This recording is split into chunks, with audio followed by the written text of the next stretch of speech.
50 nieuwe banen door onderhoud van windmolens. Het is dinsdag 21 januari. Dit is Zeeland Nu. Deens bedrijf opent post in Vlissingen. 15-jarige jongen aangehouden in schoolgebouw. En Jongeren Online een kwetsbare groep. Dag dames en heren. De onderhoudslocatie voor het windpark op zee Borselen 1 en 2 levert de komende jaren 50 banen op. De basis in Vlissingen wordt vandaag geopend en van daaruit wordt de bouw en het onderhoud van de windmolens op 22 kilometer voor de Zeeuwse kust wordt dat gedaan. In Vlissingen staat onze verslaggever Remy op. Meneer Remy, is de onderhoudslocatie al officieel geopend? Ja, het officiële gedeelte is zojuist afgerond. Dus de opening zit erop. Er waren veel speeches natuurlijk. Vooral veel Denen, want Ørsted is een Deens bedrijf. Er werd ook veel uitleg gegeven over de bouw van het windmolenpark. En hoe het de boel zal gaan draaien als het park eenmaal klaar is. En er werd ook een rondleiding hier gegeven over de onderhoudslocatie. En die hebben wij ook gehad. De Deense energieleverancier Ørsted, de bouwer van het windpark, heeft 2 locaties betrokken in Vlissingen. 1 kantoor tegenover het NS-station en een grotere locatie aan de binnenhaven naast het treinstation. Gelegen aan het water en dat is belangrijk voor het zeewindpark. Dit zijn onze stijgers voor de onderhoudslocatie voor het windmolenpark Borselen 1 en 2. Die komen in de winter komen hier 2 CTV's aan te meren. En in de zomer 3. En in de zomer 3 omdat we dan onze main campaign hebben, zeg maar, als het ware. Dat we echt de service gaan doen voor de windmolens. CTV's zijn schepen die het personeel naar het windpark kunnen brengen. Borselen 1 en 2 wordt het grootste van de 5 windparken voor de Zeeuwse kust. Er komen 94 windmolens die vanuit Vlissingen onderhouden zullen worden. Dit is onze onderhoudslocatie voor het windmolenpark Borselen 1 en 2.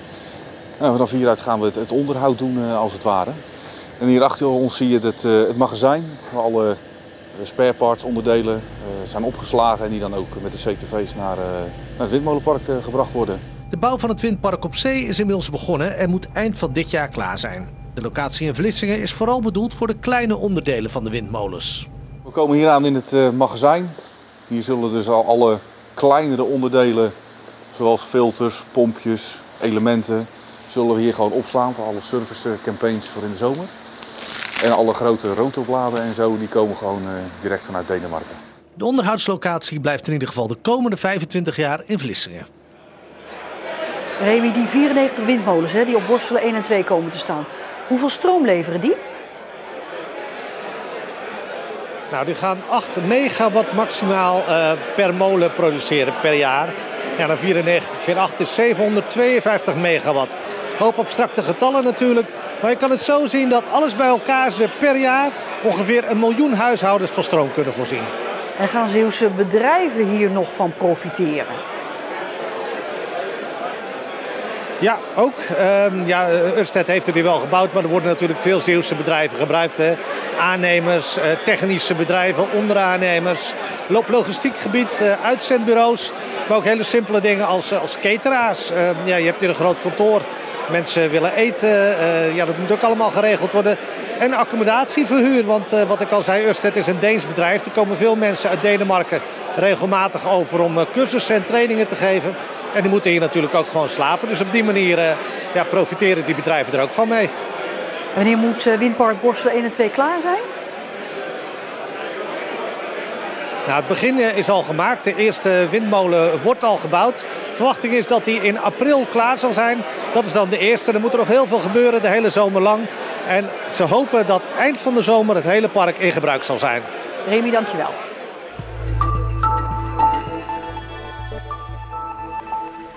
De politie heeft op een school in Goes een jongen van 15 aangehouden omdat hij met een wapen of nepwapen op zak zou rondlopen.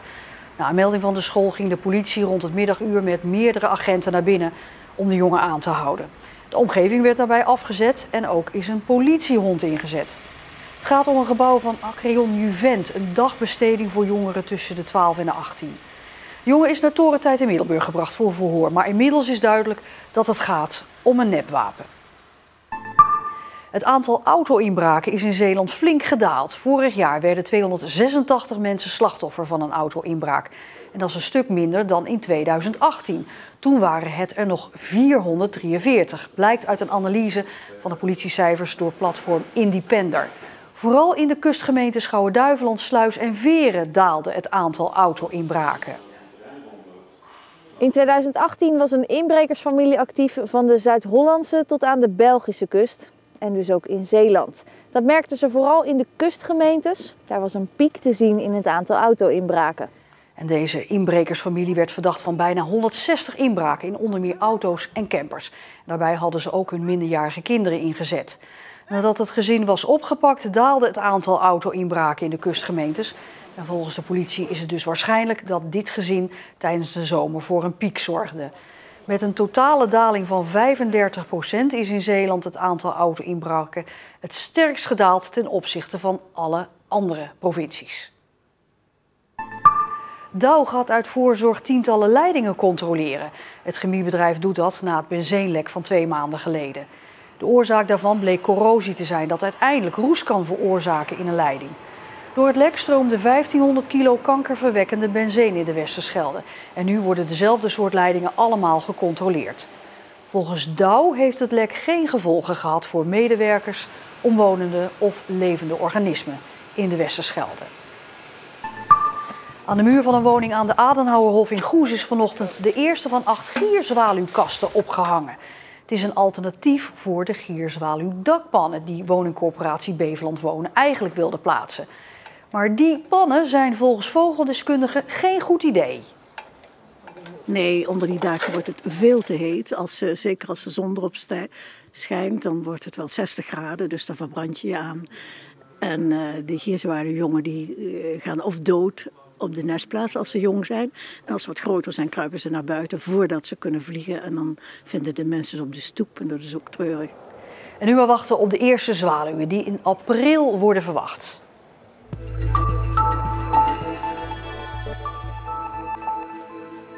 Joke en Nico Valk in Ierseke moeten hun huis verlaten. Alleen zo kan de gevaarlijke zanddijk bij hun huis veiliger worden gemaakt.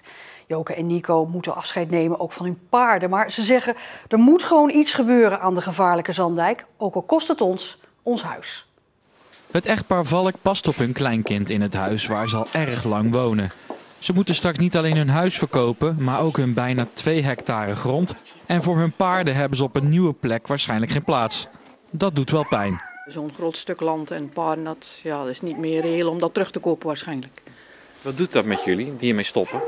Ja, dat is wel heel jammer, want die paarden hebben we zelf gefokt en grootgebracht. Dus dat is altijd wel even pijnlijk, ja. Maar we hopen wel iemand te vinden die er dan goed voor zorgt. De zanddijk moet worden aangepakt om een betere ontsluiting van Ierseke te krijgen. De verschillende ontwerpen hebben kleuren gekregen. Het liefst ziet iedereen de rode of groene variant, maar die zijn te duur. Dus is er nu gekozen voor de bruine optie, waarvoor Huizen Valk moet wijken. Het is kiezen uit 2 mogelijkheden natuurlijk. We kunnen de hakken in de grond zetten en zeggen van we doen er niet aan mee. Wij kiezen voor de verkeersveiligheid richting en van en naar Ierseke. Maar dat betekent nogal wat, huis en haard achterlaten. Ja, helaas wel, maar het zij zo.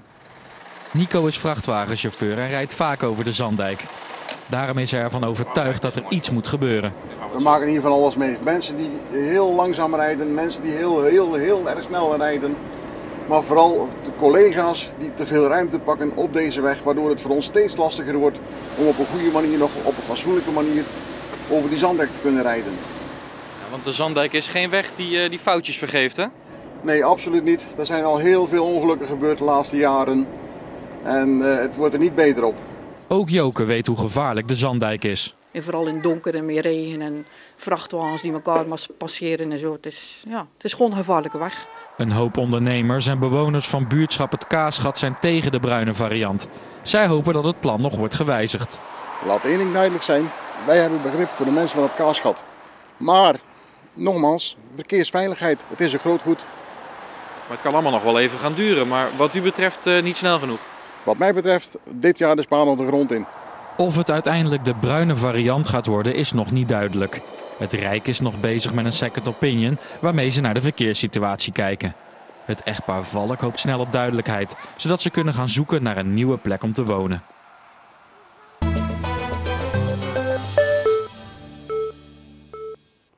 Hulpverleners eerst bewust maken van hun eigen internetgedrag, zodat ze jongeren beter kunnen helpen als die problemen hebben online. En dat gebeurde vandaag in Heinkensand tijdens een training van Emerges, bedoeld om jongeren online uit de problemen te houden. Kwetsbaar Online is een initiatief van geestelijke welzijnsorganisatie Emerges. Het doel ervan is om de online veiligheid van Zeeuwse jongeren te bewaken. Want ook al is het internet een prachtig iets, de donkere kant ervan is altijd dicht in de buurt. Zo is er risico op gameverslaving en kunnen pikante beelden die eigenlijk privé zouden moeten blijven, toch op het internet terechtkomen en zelfs tot chantage leiden. Dat heet dan sexting, sextortion of wraakporno. Met vaak geestelijke schade voor het slachtoffer tot gevolg. En daarom zijn de afgelopen 2 jaar bestuurders, leerlingen in het basis- en voortgezet onderwijs door Kwetsbaar Online gewezen op de gevaren. De komende tijd zijn zorgverleners en jeugdhulpverleners aan de beurt.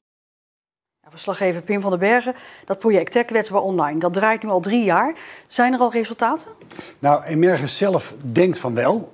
Zij zeggen dat de voorlichting aan al die jongeren bewustwording heeft gecreëerd. En vanuit die bewustwording kan het niet anders dan dat er narigheid is voorkomen. Maar zijn er nou cijfers bekend hoe groot het probleem is voor jongeren online? Wat ik heb kunnen vinden, de meest actuele cijfers komen van de politie. En die laten zien dat sexting, dat pikante beelden online zetten tegen een ander zijn wil, dat toeneemt. In 2017 waren er 67 aangiftes. In 2019 waren dat er meer dan 120. Dus bijna een verdubbeling zou je bijna kunnen zeggen. Nou, om dat allemaal tegen te gaan kwamen vandaag hulpverleners bijeen in Heinkensand.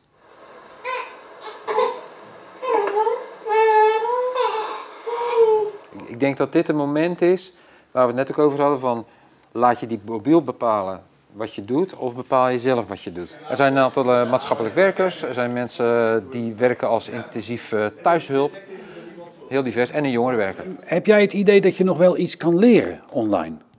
Absoluut. De online wereld van jongeren is continu in beweging, dus er is altijd weer wat te leren. En ook te kijken waar jongeren op dit moment actief zijn. Wat je vandaag weet, dat is morgen alweer verouderd. Dus ik denk dat het goed is om dit te blijven herhalen. Iemand haat geven is dus een excuus om te zeggen wat je vindt.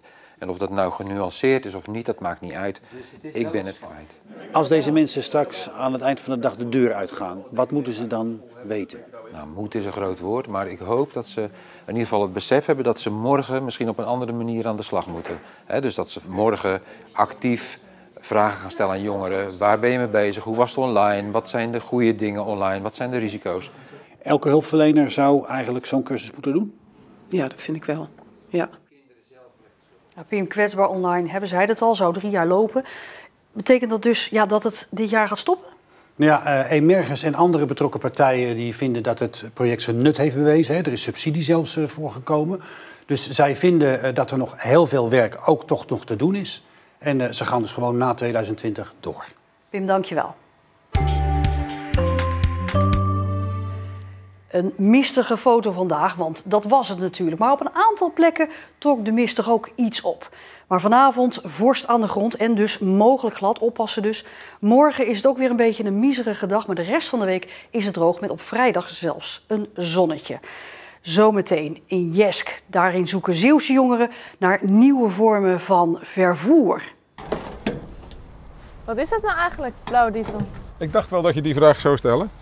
Dit is blauwe diesel en dit is gewone diesel. Dit wordt gemaakt door het vergassen van voedingsmiddelenafvallen en daar maken ze opnieuw diesel van. En na Jesk gaan we het ook nog eens uitgebreid hebben over het weer en dan ook meer over het weer de komende dagen. Kijk ook op onze site en de gratis app voor het laatste nieuws in Zeeland. En wat mij betreft nog een fijne dinsdagavond.